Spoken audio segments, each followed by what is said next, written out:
नमस्कार दोस्तों, स्वागत है आपका हमारे यूट्यूब चैनल पे। आज हम बात करेंगे एक द हिंदू के बहुत ही इम्पोर्टेंट आर्टिकल के बारे में, जो कि ऑल इंडिया जुडिशल सर्विसेज से रिलेटेड है। हाल ही में भारत की जो प्रेसिडेंट है द्रौपदी मुर्मू जी ने उन्होंने ऑल इंडिया जुडिशल सर्विसेज को लाने का प्रस्ताव रखा है।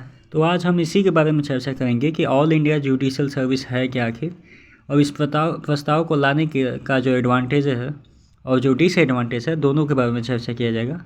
तो सबसे पहले हम बात करेंगे कि ये जो प्रस्ताव है, यानी ऑल इंडिया जुडिशल सर्विसेज का जो प्रस्ताव है, वो सबसे पहले कब प्रस्तावित किया गया था।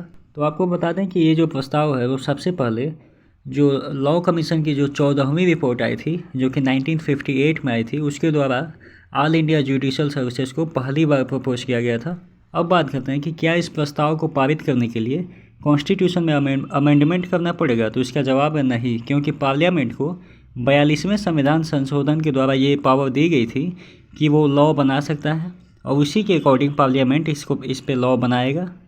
अगर बात की जाए राज्यसभा की, तो संविधान का आर्टिकल 312 के अंतर्गत राज्यसभा के पास ये पावर है कि वो एक रेजोल्यूशन पास कर सकती है, और वो रेजोल्यूशन जो है उस समय जो असेंबली में मेंबर जितने प्रेजेंट होंगे, लगभग 2/3 मेंबर के सपोर्ट से वो रेजोल्यूशन पास होना चाहिए, तब वो जाके एक बिल बनेगा। अब बात करते हैं सुप्रीम कोर्ट की कि क्या इससे पहले सुप्रीम कोर्ट में एक भी केस नहीं आया ऑल इंडिया जुडिशियल सर्विसेज से। तो ऐसा नहीं है, क्योंकि ऑल इंडिया जुडिशियल सर्विसेज से रिलेटेड एक केस आया था जिसका नाम था ऑल इंडिया जजेज association versus union of India case. और इस मामले को देखते हुए सुप्रीम कोर्ट ने कहा कि ऑल इंडिया जुडिशियल सर्विसेज होना चाहिए, यानी कि ये स्थापित होना ही चाहिए। अब बात करेंगे कि आखिर इसको स्थापित करने से फ़ायदे क्या क्या होंगे।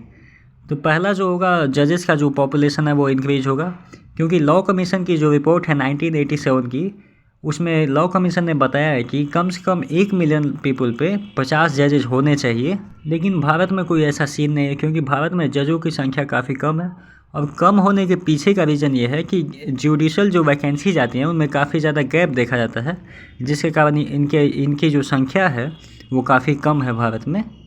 अब अगर बात की जाए चैलेंजेस की, यानी अगर ये जो AIJS है, ऑल इंडिया जुडिशल सर्विसेज, अगर ये लागू हो जाता है तो इसमें चैलेंजेस क्या क्या आएंगे। तो इसमें पहला जो चैलेंज आता है वो है कि आर्टिकल 233 और आर्टिकल 312 के बीच में क्लैश, यानी कि आर्टिकल 233 का क्लॉज 1 कहता है कि जो डिस्ट्रिक्ट जजेज होते हैं किसी भी स्टेट में, उसे गवर्नर के द्वारा अपॉइंट किया जाएगा।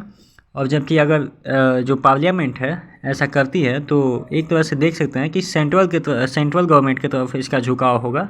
इसीलिए ये जो दो आर्टिकल्स हैं वो आपस में क्लैश कर जाएंगे, जिसके कारण जो स्टेट कंसर्न के जो हाई कोर्ट्स हैं या फिर जो भी डिस्ट्रिक्ट जजेस हैं वो इस पर क्वेश्चन खड़ा कर सकते हैं। और अगर सेंट्रल गवर्नमेंट ऐसा करती है तो एक तरह से कह सकते हैं कि डेमोक्रेसी का कोई मतलब नहीं रह जाएगा। और अगला जो चैलेंज है वो है लैंग्वेज बैरियर।